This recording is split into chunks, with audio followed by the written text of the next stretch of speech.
شهروند تاجیکستان غازیف برکتالله قیومدینویچ سال تولدش 1986 فرزند یک روحانی معروف و یکی از سخنگویان مخالفین در سالهای 90 ایشون قیومدین با درخواست مقامات دوشنبه در جمهوری تتالیستان روسیه دستگیر شده است و فعلا در بازداشتگاه رقم یک در شهر قزان قرار دارد. در این باره در فیسبوک الهامجان یعقوبزاده رهبر انجمن مهاجران آسیای مرکزی در اروپا یک سازمان مخالفین حکومت کنونی تاجیکستان خبر داد. الهامجان یعقوبزاده با یادآوری از قتل ایشان قیامالدین در جریان آشوب 2 سال پیش در محبس وحدت و زندانی شدن دو پسر دیگر این روحانی سید حسن و سید محمد غازیف از آن اظهار نگرانی کرده است که برکتالله غازیف نیز در صورت استردادش به تاجیکستان مورد شکنجه قرار گرفته به مدت طولانی زندان کرده خواهد شد. مقامات تاجیکستان تاکنون خبری در روسیه بازداشت شدن این پسر 35 ساله ایشان قیامالدین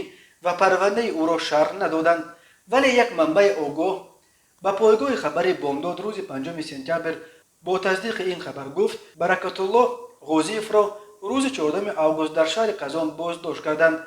با گفته او این پسر ایشان قیامالدین را در تاجیکستان بر اساس ماده های 189 و 305 به برانگیختن کینه و عداوت مذهبی و یا خیانت به دولت عیبدار میکنند. او میگوید سال 2020 دو داماد ایشان قیامالدین، صلاح الدین نوردینوف و ایشان امردین نیز بر اساس ماده 305 با جرم جاسوسی محکوم به زندان شدند. منبع بامداد گفت سید محمد غازیف پسر کلانی ایشان قیامالدین را که سال 2020 نیز با جرم جاسوسی برای ایران به 13 سال زندان محکوم شده بود به زندان خوجند انتقال دادند و او در آنجا از بیماری دیابت قند اذیت میکشد.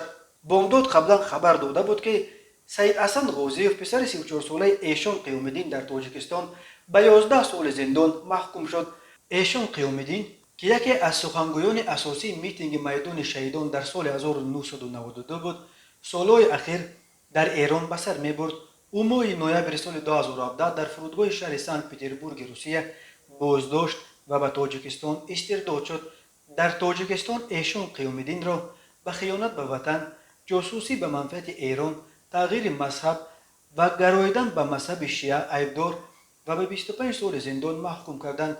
دادگاه عالی ماه فوریه سال 2019 بنابر صدقاً پشیمان شدن سید قیامالدین غازی از کردارهای صادر نموده خود مساعدت در آشکار ساختن یک قطار جنایت‌های وزنین و فحش کردن اشخاص به این جنایت‌ها علاقه‌مند حکم او را 18 سال کم کرد و به 7 سال فرآورد. اما او در آشوب خونین روز 19 ماه سال 2019 در زندان وحدت کشته شد. گفته میشد که آشوبگران که پیروان داعش از جمله پسر و برادر پلکوونیک گلمراد حلیموف بودند، محض برای تغییر مذهب کردنش گلوی ایشان قیامالدین را بریدند.